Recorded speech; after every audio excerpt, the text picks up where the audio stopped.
সাংসদ গৌৰৱ গগৈ নমস্কাৰ আপোনাক আৰম্ভণিতে জনাইছো আন্তৰিক আদৰণি আৰু অভিনন্দন আৰু আপোনালৈ আছে আমাৰ অজস্ৰ শুভেচ্ছা গৌৰৱ গগৈ আপুনি কক আজি হঠাৎ আপুনি বিধানসভাত উপস্থিত হল আৰু অধ্যক্ষৰ গেলেৰীত আপোনাক দেখা গল আৰু পিছত আপুনি অধ্যক্ষ সন্মানীয় বিশ্বজিৎ দৈমাৰীৰ লগত একেলগে চাহ পানী খাই বিধায়কসকলৰ লগত কিছু সময় আলোচনাও কৰিলে আপোনাৰ এই হঠাৎ বিধানসভাত আবিৰ্ভাৱৰ কাৰণটো কি প্ৰশান্ত দা সাংসদ হিচাপে আমি বিভিন্ন দেশত গৈ তেওঁলোকৰ সদনৰ ভিতৰত আমি বহিবলৈ সুযোগ পাইছো মই ইতিমধ্যে নৰৱে পাৰ্লামেণ্টত বহিছো ভিজিটৰ হিচাপে আলহী হিচাপে ইংলেণ্ডৰ পাৰ্লামেণ্টত বহিছো আৰু সেই কাৰণে আমাৰো এটা মোৰ এটা মই ভাল পাওঁ মানে পৰিস্থিতি কেনেকুৱা পৰিবেশ কেনেকুৱা ৰুলছবোৰ কেনেকুৱা আইনবোৰ কেনেকুৱা সিটিংবোৰ কেনেকুৱা চেম্বাৰবোৰ কেনেকুৱা এটা সবৰ ঠাইত গলো অসমৰ বিধানসভাত মই কেতিয়াও মানে নতুন বিধানসভাত মই যাবলৈ সুযোগ পোৱা নাই ইয়াৰ আগৰ বিধানসভাত মই গৈছো যেতিয়া আমাৰ লোকসভা স্পিকাৰ ওম বিৰলা তেতিয়া তেওঁ আহিছিল সেই সময়ত মই গৈছিলো নতুন বিধানসভাত মই যাবলৈ সুযোগ পোৱা নাই কেতিয়াবা মোৰ সদনৰ অধিৱেশন হৈ থাকে আৰু কিন্তু আজি যেতিয়া এটা বিশেষ অধিৱেশনৰ যোগেদি ডিব্ৰুগড় এয়াৰপৰ্টৰ নামকৰণ ভাৰত ৰত্ন সুধাকন্ত ডক্টৰ ভূপেন হাজৰিকাৰ নামকৰণ কৰা যাব মই ভাবিছিলো আজি এই সুযোগটো লম দুটা কাৰণত যে মই নতুন বিধানসভাত মই ভিতৰৰ পৰা দেখি মই পোৱা নাই আৰু আজি এটা বিশেষ অধিৱেশন মই আমাৰ দলৰ সমৰ্থন মই নিজৰ ফালৰ পৰা প্ৰকাশ কৰিবলৈ তাত উপস্থিত হলো আজিৰ বিধানসভাৰ কাৰ্যক্ৰমণিকে আপুনি কেনেকুৱা দেখিলে যেনেকৈ থাকে আজি বিভিন্ন তাত বিষয়বোৰ উত্থাপন হ'ল আমাৰ কিছু ৰাজহুৱা বিষয়বোৰ তাত উত্থাপন কৰা গ'ল আমাৰ চৰকাৰৰ যি আমাৰ বিৰুদ্ধে যিখিনি কথা আমাৰ বিধায়কসকলে ক'বলৈ বিচাৰিছিল তেওঁলোকে ক'লে আৰু লগে লগে মই ভাল পালোঁ যে এইখিনিও মই চাবলৈ এটা সুযোগ পালোঁ আৰু পিছত গৈ বিশেষকৈ অধ্যক্ষ মহোদয়ৰ লগত আপোনাৰ কোৱাৰ দৰে একাপ চাহ খাই যিহেতু তেওঁ আগতে ৰাজ্যসভা সাংসদ আছিলে মই তেতিয়া পৰাই তেখেতৰ লগত চিনাকি আৰু আজি মই মোৰ ফালৰ পৰা মই তেখেতক শুভেচ্ছা জ্ঞাপন কৰিলোঁ যে মোৰ ব্যক্তিগত চিন্তাত তেওঁ খুব সুন্দৰকৈ নিজৰ ভূমিকা পালন কৰিছে গৌৰৱ গগৈ আপুনি প্ৰদেশ কংগ্ৰেছৰ নৱনিৰ্বাচিত সভাপতি কংগ্ৰেছৰ ভাল দিনত আপুনি সাংসদ হৈছিল আৰু কংগ্ৰেছৰ বেয়া দিনত আপুনি ৰাজ্যিক কংগ্ৰেছৰ সভাপতিৰ নেতৃত্ব ল'বলৈ আহিছে এতিয়া আপোনাৰ সন্মুখত কিন্তু চ্যালেঞ্জ বহুত 2016 চনৰ পিছৰ পৰা ইটোৰ পিছত সিটো নিৰ্বাচন কংগ্ৰেছে হাৰি আহি আছে আৰু কিছুমান ধৰি লওক পঞ্চায়তত যদি অলপমান আসন পাইছে বিধানসভাত অলপমান আসন পাইছে বিটিসি জাতীয় এনেকুৱা পৰিষদবিলাকত কংগ্ৰেছৰ কোনো অস্তিত্ব নাই এনেকুৱা অৱস্থাত আপুনি কি ধৰণে অগ্ৰসৰ হোৱাৰ কথা ভাবিছে প্ৰথম যে আহা বছৰ নিৰ্বাচন জটিল হ'ব নাকচ কৰি লাভ নাই যি সঁচা আৰু মই ভাবো যদি আমি সেই তাৰ পৰা যদি আৰম্ভ কৰোঁ কোনো ধৰণৰ ভুৱা অহংকাৰ লৈ নহয় কোনো ধৰণৰ ভুৱা ওভাৰ কনফিডেন্স লগত নহয় যে বাস্তৱিক গ্ৰাউণ্ড ৰিয়েলিটি যে আজি তাৰিখত আমাৰ পঞ্চায়ত নিৰ্বাচন আমাৰ ভাল নহল যদি তাৰ পৰা যদি আমি আৰম্ভ কৰোঁ নিশ্চয় এটা চ্যালেঞ্জ কিন্তু ময়ো কিছু চ্যালেঞ্জ লৈ ভাল পাওঁ ময়ো দেখিছো কি যেতিয়াই মোৰ জীৱনত ডাঙৰ প্ৰত্যাহ্বান আহিছে মই সদায় সেই সময়ত মই ভাবাতকৈ ভাল কৰিব পাৰিছো আৰু মোৰ ওপৰত যিমান প্ৰেছাৰ আহে মোৰ পাৰফৰ্মেন্সটো ইমান আৰু ভাল হয় আমিও চ্যালেঞ্জৰ কাৰণে প্ৰস্তুত আৰু নিশ্চয় আপোনালোকে দেখিছেই যে অসমৰ জনসাধাৰণ যথেষ্ট আমাক এই ক্ষেত্ৰত প্ৰথমৰ পৰা আজি তাৰিখলৈকে আশীৰ্বাদ কৰি আছে আৰু আমি এটা ৰাজনৈতিক ক্ষেত্ৰত এটা বিকল্প আমি সৃষ্টি কৰিবলৈ বিচাৰো আমাৰ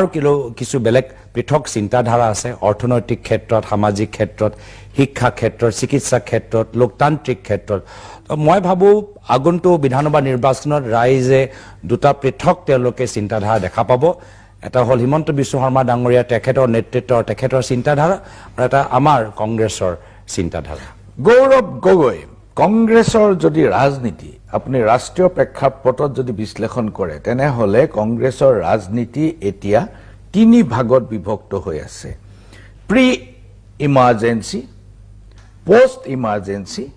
এণ্ড পোষ্ট মোডি যেতিয়া ইমাৰ্জেন্সিৰ আগৰ য'ত আপুনি জন্ম হোৱা নাছিল আমাৰ ৰিণিকি মনত পৰে তেতিয়া কংগ্ৰেছ দলটো যদিও শ্ৰীমতী গান্ধীয়ে নেতৃত্ব দিছিল কিন্তু এটা কোটাৰী আছিল তেখেতৰ আৰু সেই কোটাৰীটো প্ৰথমতে সিন্ডিকেট ভাঙিবৰ কাৰণে তেওঁ কষ্ট কৰিব লগা হৈছিল তাৰ পিছত সিন্ডিকেট ভাগি গল কিন্তু এটা নিৰ্দিষ্ট কোটাৰীয়ে তেওঁ নিয়ন্ত্ৰণ কৰিলে আৰু সঞ্জয় গান্ধী জগদীশ টাইটলাৰ আদি মানুহ তেওঁৰ কাষৰে পাজৰে আহিল ইমাৰ্জেন্সিৰ পিছত কিন্তু এই পৰিস্থিতিটো পৰিৱৰ্তন হল হৈ শ্ৰীমতী গান্ধীয়ে আগৰ দৰে ৰাছিয়াৰ লগত সেই সম্পৰ্কটো বিচ্ছিন্ন কৰিলে আৰু এটা বেলেন্স মেইনটেইন কৰিলে সেই সময়ত ফ্ৰেছৱা মিত্ৰাৰো তেতিয়া আহি গল ফ্ৰান্সত আৰু তেতিয়া এটা বেলেন্স মেইনটেইন কৰিবলৈ চেষ্টা কৰিছিল আৰু সেই সময়ত এটা নতুন ধৰণৰ মানুহ কিছুমান আহি পৰিল আপোনাৰ দেউতা প্ৰি ইমাৰ্জেন্সি আৰু পোষ্ট ইমাৰ্জেন্সি দুয়োটা সময়তে তেখেত সাংসদ হৈ আছিল এতিয়া কথা হল যে কংগ্ৰেছ পোষ্ট মোদী অহাৰ পিছত 14 চনৰ পিছত যিটো কংগ্ৰেছৰ চেহেৰা বহুত ইলেকশ্যন জিকিছে বহুত ইলেকশ্যন হাৰিছে কিছুমান চৰকাৰ পাতিব পাৰিও পৰা নাই এনেকুৱা অৱস্থাত আপোনাৰ সন্মুখত 26ৰ নিৰ্বাচনটো আপুনি কি ধৰণে বিশ্লেষণ কৰে মই ইয়াত আৰু এটা আপুনি ভাবেনে যে পোষ্ট মোদী কংগ্ৰেছৰ কিছু পৰিৱৰ্তন হৈছে মই যোগ কৰিবলৈ বিচাৰিছো যেহেতু প্ৰধানমন্ত্ৰী মোদী প্ৰায় 10 বছৰ হৈ গল 11 বছৰ হল প্ৰায় 11 বছৰ হল 2014 চনৰ পৰিবেশ আৰু 2024 চনৰ পৰিবেশৰ মাজত মই যথেষ্ট পাৰ্থক্য দেখা পাইছো আৰু সেই কাৰণে মোদীও এৰাটো যদি আপোনালোকে ভাগ কৰে মই এটা প্ৰি 2024 মোদী কম আৰু এটা পোষ্ট 2024 মোদী আৰু আজি ইয়াত কিয় কৈছো যে আজি তাৰিখত 2024 নিৰ্বাচনৰ সময়ত কংগ্ৰেছে কোনকিটা বিষয় উত্থাপন কৰিলে সংবিধান আৰু কাষ্ট সেন্সাস আৰু যদি লাহে লাহে আপোনালোকে কংগ্ৰেছৰ কথা ওপৰত মন দিয়ে ৰাহুল গান্ধী ডাঙৰীয়া পাৰ্লামেন্টৰ ভিতৰত কিবোৰ কথা কৈ আছে তেওঁ আৰু এটা কথা কৈ আছে যে আমাৰ ডিসেন্ট্ৰেলাইজেশ্যন অফ ৱেলথ হ'ব লাগে মানে ধনৰ বিকেন্দ্ৰীকৰণ তাৰ ওপৰতো আজি জোৰ দি আছে আৰু আজি তাৰিখত আপোনালোকে দেখা পাইছে যে নৱ প্ৰজন্মৰ সংখ্যা ভোটৰৰ সংখ্যা আৰু বৃদ্ধিহে পাইছে আৰু মই দেখা পাইছো যে আজিও 2024 চনৰ আজি প্ৰায় 1 বছৰ সম্পূৰ্ণ হল এতিয়াও সংবিধানৰ কথাবোৰ যথেষ্ট প্ৰাসংগিক এতিয়াও কাষ্ট সেন্সাস লৈ যথেষ্ট এতিয়াতো মোদী কেন্দ্ৰ চৰকাৰ বাধ্য হল ৰাহুল গান্ধী ডাঙৰীয়া পৰামৰ্শ লবলৈ বাধ্য হৈছে তো আমি যি এটা লাইন এটা প্ৰগতিশীল চিন্তাধাৰা সমাজৰ পিছপৰা অঞ্চলৰ তেওঁলোকৰ অধিকাৰৰ হয় যে আমি মাতি আছো ধনৰ বিকেন্দ্ৰীকৰণ মাত্ৰ 2-3 জন ধনী নহয় সকলো আমাৰ ট্ৰেডাৰ স্মল এণ্ড বিজনেছ উদ্যোগ মই যদি কওঁ যে ইকুইটেবল ডিস্ট্ৰিবিউশন অফ ৱেলথ কথাটো খাপ খাবনে নট ইকুৱেল বাট ইকুইটেবল নহয় যেহেতু আপুনি কৈছে ডিস্ট্ৰিবিউশন মই ডিস্ট্ৰিবিউশন কোৱা নাই মই অপৰচুনিটি কৈছো যে সকলে সুযোগটো পাব লাগে মই কাৰোবাৰ ধনী মানুহৰ মই ধনটো মই বিতৰণ কৰিবলৈ বিচাৰিছো ডিস্ট্ৰিবিউশন কোৱা না যদি কেতিয়াবা সেই যেহেতু সোশ্যালিজমত হেতু আহি যায় তো কি আমি ধনী আটাইতকৈ ধনী ওপৰত বহুত টেক্স দি আমি তেওঁলোকৰ সেই টেক্সটো তাৰ পৰা যি ৰিটাৰ্ণ পাম বেতন মই এইটো কোৱা নাই মই কৈছো ইকুইটেবল অপৰচুনিটি যে আজি আমাৰ থলুৱা ইণ্ডাষ্ট্ৰি হওক আমাৰ লোকেল এণ্টাৰপ্ৰেনৰ হওক অসমৰ লোকেল কন্ট্ৰাক্টৰ হওক সৰু সৰু কন্ট্ৰাক্টৰ হওক সকলোৱে যে প্ৰসপাৰাছ হ'বলৈ ধনী হ'বলৈ সুযোগ পায় এই সুবিধাৰ মাত্ৰ 3-4 জনৰ ওচৰত সীমিত থাকিব নালাগে মই ভাবো এই ক্ষেত্ৰত আমাৰ আৰু বৰ্তমান চৰকাৰৰ চিন্তাধাৰা মাজত যথেষ্ট পাৰ্থক্য আছে গৌৰৱ গগৈ কংগ্ৰেছ দলটো ঐক্যবদ্ধ কৰি ৰখাটো এটা বৰ ডাঙৰ চ্যালেঞ্জ আপোনাৰ আগৰজন সভাপতিয়ে আপ্ৰাণ চেষ্টা কৰিও মই তেখেতক দোষ নিদিও দলটো ঐক্যবদ্ধ কৰি ৰাখিব নোৱাৰিলে নিৰ্বাচনৰ পিছতে ৰূপজ্যোতি কুৰ্মীকে ধৰি বহু মানুহ বিজেপিলে গুচি গল আকৌ বিজেপিৰ পৰা ইলেক্ট হৈ আহিল আপোনাৰ নিকট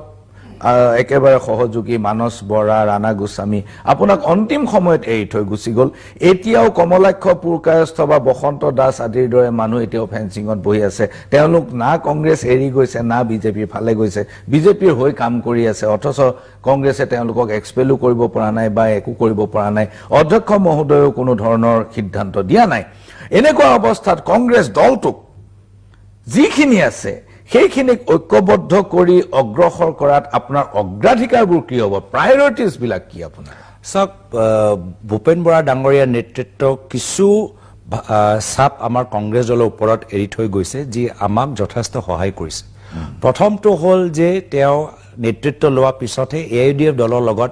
21 চনত যে আমি নিৰ্বাচনী মিত্ৰতা কৰিছিলোঁ সেয়া তেওঁ ভংগ কৰিছে আৰু আজিও আমাৰ স্থিতি অটল আমি কৈছোঁ যে AUDFৰ লগত আমি কোনো পৰ্যায় আমি ৰাজনৈতিক আমাৰ মিত্ৰতা নহ'ব দ্বিতীয় তেওঁ কৰিলে যে তেওঁ আমাৰ বিৰোধী দলৰ লগত আমাৰ বিভিন্ন আঞ্চলিক দলৰ লগত এটা মঞ্চ তেওঁলোকে গঠন কৰিলে যাৰ ফলত যদিও আজি তাৰিখত আনুষ্ঠানিকভাৱে আমাৰ বৈঠক হোৱা নাই আমাৰ মন এতিয়াও কোমল আমি সকলো লগত কাম কৰিবলৈ বিচাৰিছোঁ মোৰ কথাত এয়া হ'ল যে কংগ্ৰেছ দল আমি এটা শক্তিশালী ভাল মিত্ৰ হ'বলৈ বিচাৰোঁ আমি ভাল মিত্ৰৰ দৰে বেলেগক সহায় কৰিবলৈ বিচাৰোঁ বেলেগক সহায় কৰিবলৈ হ'লে নিজৰ শক্তিটো আগতে বৃদ্ধি কৰিলেহে মই বেলেগক মই সহায় কৰিব পাৰিম তো আমি সেইখিনি কাম আগতে আমি কৰি লওঁ তো আৰু তেওঁৰ তৃতীয় কাম যি কৰিলে তেওঁ বহুতখিনি যাত্ৰা কৰিলে আমাৰ সাঙ্গে সাঙ্গে আমাৰ মিচিং অঞ্চলত যাত্ৰা হ'ল বাগানে বাগানে বাগান অঞ্চলত যাত্ৰা হ'ল ভাৰত জোড়ো যাত্ৰা হ'ল তো এই ধৰণৰ যে মুভমেণ্ট মাত্ৰ মিটিং নহয় গ্ৰাউণ্ড ৰিয়েলিটিত গ্ৰাউণ্ডত গৈ তৃণমূল পৰ্যায়ত যাত্ৰাৰ জৰিয়তে কামখিনি প্ৰচাৰ কৰাটো যথেষ্ট মই ভাবিছোঁ আমাৰ কাৰণে এটা কিছু ভাল কথা যিহেতু যিখিনি কথা মই বিহালীত মই অনুকৰণ কৰিলোঁ আৰু মই দেখিলোঁ আমাক চাই আকৌ আজিকালি বিজেপিও অনুকৰণ কৰিছে যে সৰু সৰু সভা যাত্ৰা ডাঙৰ ডাঙৰ মিটিংবোৰ অলপ কমাই দিছে তো এইখিনি আমাৰ চলি থাকিব আৰু মই ভাবোঁ যে মই বিৰোধী দলৰ লোকসভাত উপদলপতি আৰু সেই সদনৰ ভিতৰত মই বহুতৰ লগত মোক